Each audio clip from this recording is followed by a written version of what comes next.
On the 26th of every May, Australia celebrates the National Sorry Day to acknowledge and to recognise victims of the stolen generation. Together with the formal apology to all Indigenous Australians made by Kevin Rudd in 2008, National Sorry Day forms an important part in our ongoing struggle for reconciliation.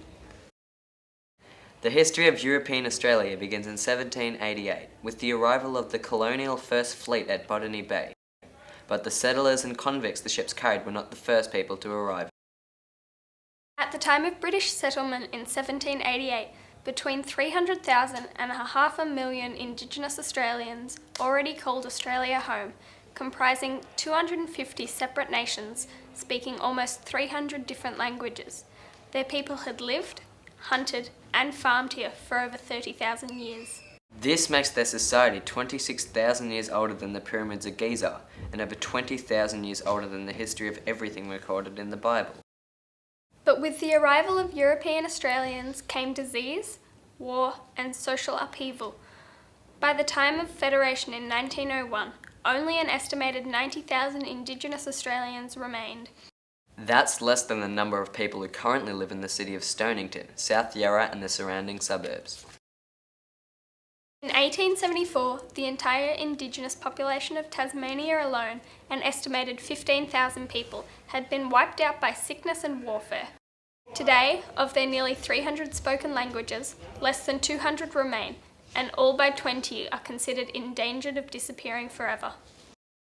Indigenous Australians were also treated as natural curiosities, with their skulls and body parts being used for scientific study. This led to their graves being robbed and their bones being shipped all over the world.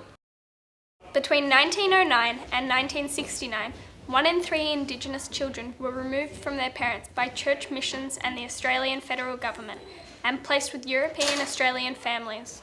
The government believed that Indigenous Australians were in danger of dying out and that the quality of life for Indigenous children would be better off with white Australians, on the basis that they were somehow culturally, socially and technologically superior. As many as 50,000 children may have been forcibly removed from their families, with the average age of taken children being just 5 years old. Many of these children never saw their real parents again. Although a petition was presented to Parliament in 1997, it wasn't until 2008 that the Australian government formally apologised to the victims and families of the stolen generation. Despite Federation occurring in 1901, Indigenous Australians were not allowed to vote in any federal election until legislation was passed in 1962, granting them the right to do so.